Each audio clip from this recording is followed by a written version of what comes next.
Oh, hello. Just doing some light reading here. It wasn't upside down. You didn't see that. Alright, welcome to the disco. I'm the disco, you're the cosmic. Or are you the cosmic and I'm the disco? No one's given me an answer yet. Anyhow, glad to be here. Glad to be here wigged out. Glad to be here. Whoa. Knocking stuff over, throwing books, right? We've got all our glasses on. Woo! Right, it's Virgo season. It's going back to school season. Notebooks, glasses, school supplies, things. Anyhow, thank you for tuning in to episode 14. And today we're going to be talking about eclipse season. I'm going to do a quick tarot size for everyone's rising sign for eclipse season since it will be coming to a close. We're going to finally be experiencing our last direct eclipse on September 21st. It will be a new moon and a solar eclipse, and that will be the end of our eclipse season, which started on the 7th, which was a full moon eclipse. And if you think about eclipse season, what is it really? Especially now that we're in, beautiful Virgo. We are in beautiful, abundant, very, strategic, mental, organized, grounded Virgo. And that's kind of what I wanted the tarot says about. What does the eclipse season have for each sign? And I'm going to do it by rising sign, and I will give you a little help. I'm going to tell you, because we're going to do it from the point of view of Saturn opposing Mercury, which just happened. That was yesterday, the 17th. So I'm a day late, and I don't know. I got 2 glasses on, so 2 glasses plus. Never a dollar short, right? We're not short anything in the disco. We got high hopes for a living, right?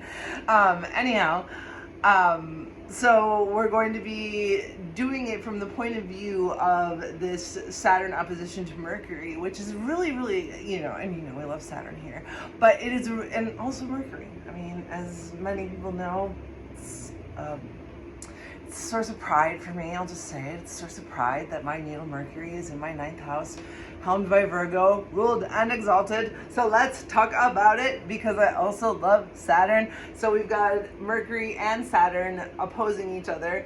And, again, I want to give credit to my teacher. I love Adam Aldabas. I like to razz Adam a little bit, but I always like to give him credit. He's my first teacher. He's the one who he opened astrology for me in a way that I could access it, use it, participate it, and put on wigs and talk about it.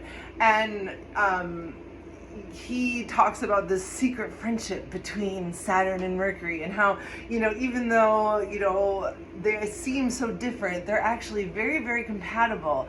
And I think that's a very, brilliant way to look at it, is that Mercury allows us to have this curiosity, right? But Saturn is grounding it, posing, right? It's on the other side of the pie. It's grounding it, it's pulling it down. It's like we can have all of this curiosity and all of this wonderment about things. Saturn, respect for the liminal. We can keep a healthy respect for the liminal, a healthy skepticism, and still have a lot of fun, Mercury, while we are playing in the liminal, and we are respecting the liminal, and we're being humble to the liminal. It's still fun to hang out with ideas that you don't understand or that you don't know, as long as you don't do anything irresponsible with them. When we are talking about the metaphysical space of astrology, this is what I'm talking about. I'm talking about the liminal. I'm talking about going beyond Saturn, which from the ancients' perspective, it was the end all. There was nothing beyond the 7th scene. They couldn't see beyond it. So, when we talk about taking that leap of faith, Gemini is the one who's going to be like, yeah, get up there. We want to see. We want to know. And I mean, Gemini is also going to be okay when you take the leap of faith and you're like, I still don't know. I had a great philosophy professor, my first philosophy professor ever, Dr. Orville Clark, and he was in World War I, and he said he had a German roommate who gave him like a stack of philosophy books this big and told him to look out the window and ask him what he saw. He said he sees a tree.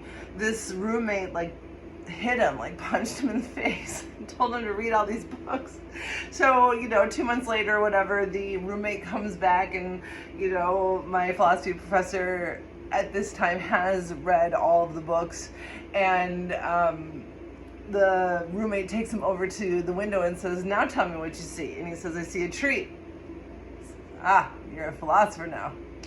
And that, that's Saturn. That's Saturn and Mercury. That is a perfect story to exemplify the friendship. We still don't know. Well, we know that we don't know, and that still can be fun, right? Right, disco goers? So I do want to explore that dynamic and that opposition a little bit. I mean, Mercury also went through another Cazimi on the 13th. The second one, this time it wasn't in retrograde. So I didn't feel it as heavy as I did the one that was in retrograde, where it really felt like there are things we need to say from our chest. It almost feels like, all right, we're in Virgo now, and we're being opposed by Saturn. What are these things, as we go through the heart and the rebirth? If we think about it seasonally as well, this is not in the middle of the summer. This Cazimi didn't happen in the middle of August. It's happening during Virgo season, where we are realigning what we planted last year. We're reaping what we sowed last year. We are planting things for next year. We are organizing our gardens. We are putting everything into rows. We are picking out our seeds. Everything that detail-oriented Virgo signatures are very, very wonderful at. It is that season.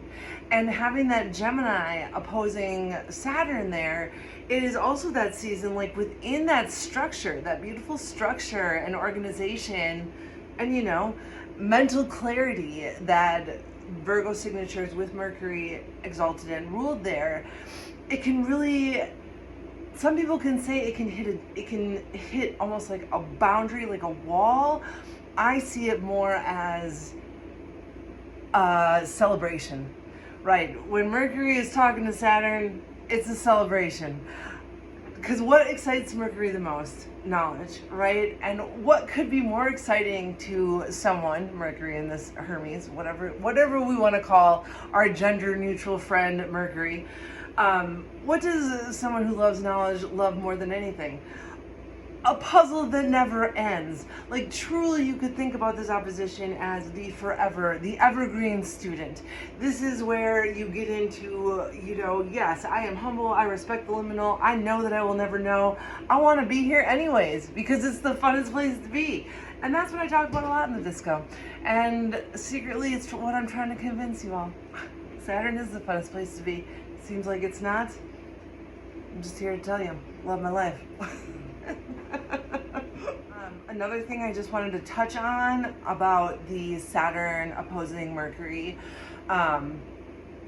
opposition. The Saturn opposing Mercury opposition. I'm just going to say it twice, make it sound. Saturn opposing Mercury opposition is, it does see, and again, as we look at it as Gemini expanding, or as Mercury wanting to, continue to collect knowledge and continue to, gain more and more insight into the planet and into humanity and into all the things metaphorical and everything else. Having that Saturn pull there can really make it like doubt is a virtue. And that makes me think of Descartes, where I doubt, it's not I think therefore I am. The actual translation is I doubt therefore I am. And that's what Descartes went around doing, is doubting everything. I can doubt that I'm talking to an iPhone right now. The only thing Descartes could not doubt was that he was doubting.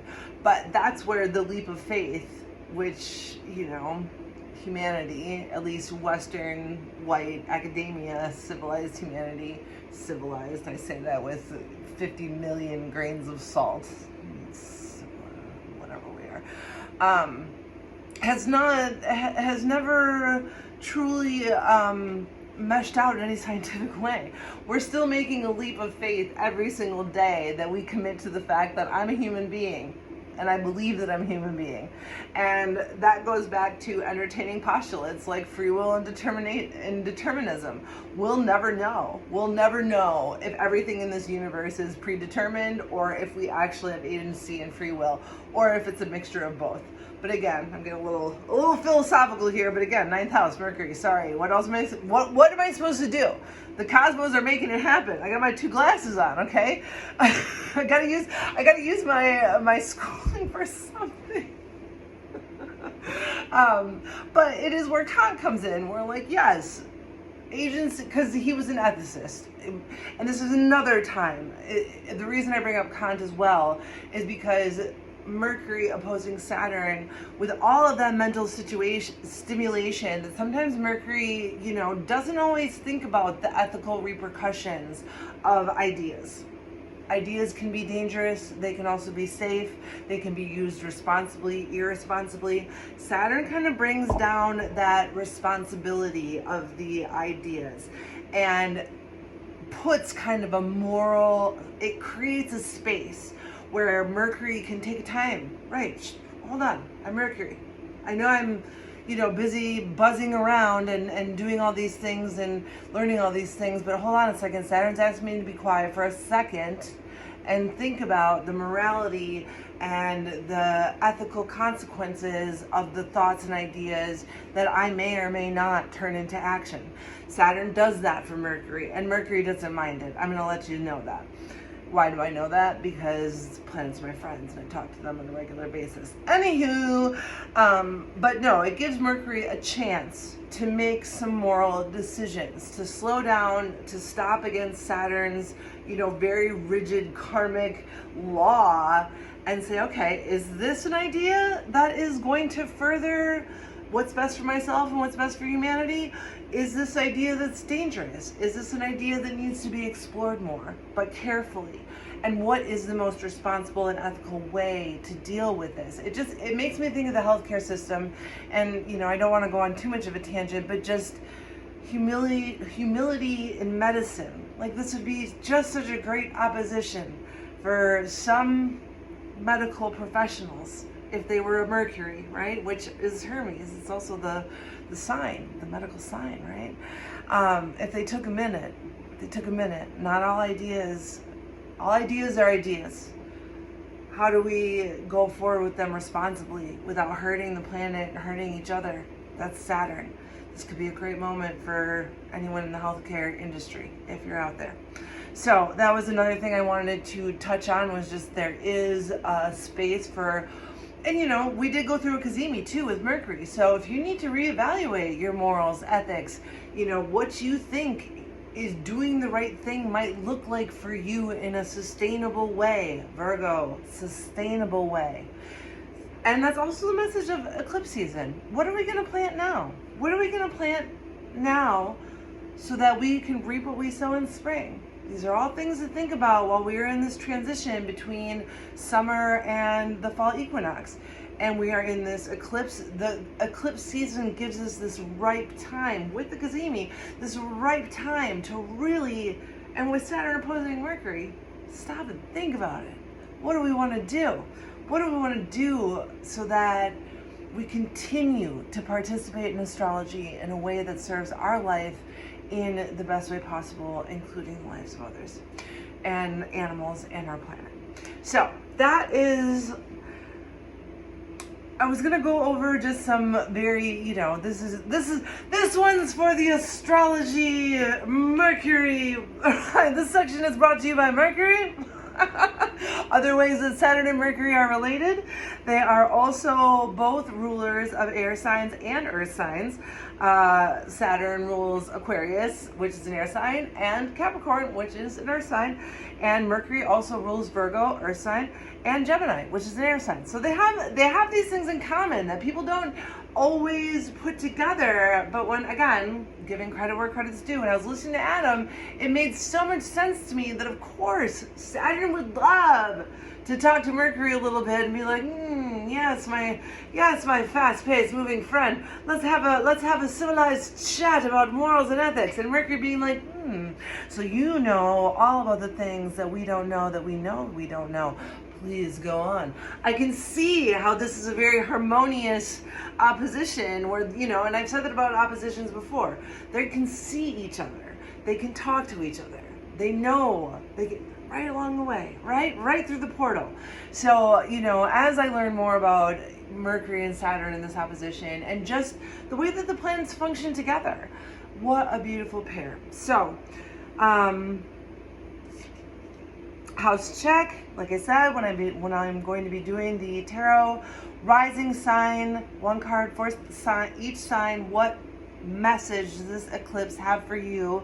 I will give you a little hint and tell you which house Saturn is in. You'll have to find out your opposing house. That's on you. And I think that's all we've got before we do our tarot size. Oh, and that's really the one thing I wanted to end on about talking about Saturn and Mercury opposition is this was, I just want to share a very, very quick personal story because this did happen to me, and this to me is really, really just it's such a beautiful example of Mercury opposing Saturn. So several years ago, I took the Amtrak across the country. So I live in the Midwest, and I took it to California. And you know, it's interesting. Anyone who's ever taken the train, the Amtrak across the United States, it's an experience for sure. If you're not in like one of the luxury bed things, you become a train person very fast. And it's almost like camp. You get really close to the people that are on the train with you because you're together for, you know, I think over 48 hours. You're just together in this cramped space with nowhere to really go except the snack car. So, right. It's kind of like camp in that way. You make really intense friendships. Anyhow, I met this black woman who was also an energy worker, and she was doing energy work on me. And this was, again, trained people. We became close very fast. So we were like instant friends, and she offered, and I said yes. And I started to cry immediately because this is when I started to get real sick, and I could not function in this society with my disability anymore. And I said that to her, how difficult things have gotten. And what she said to me is, your differences in time, Saturn, in time, you will realize that your differences are your greatest gift. And you know, it's been probably over 10 years since I took that train ride. I don't know what her name was, I don't remember, but I remember those words, and I think about them often. So, you know, whoever you are out there who gave me energy work on the train back in like 2014, it stays with me because what she said is true. And what a Saturnian, right? I was so lost at that time, and I really had no idea where my life was going, what I was doing, who I was. I mean, everything was changing so rapidly. And that's Mercury, Saturn coming in. Give it time. Give it time. It's really, really fucking hard. Give it some time. It's going to be the greatest gift you have ever been given. And that's why we love Saturn. That's why we're friends with Saturn. Thank you, Saturn and Mercury, for being here. Let's get on with the tarot sizes.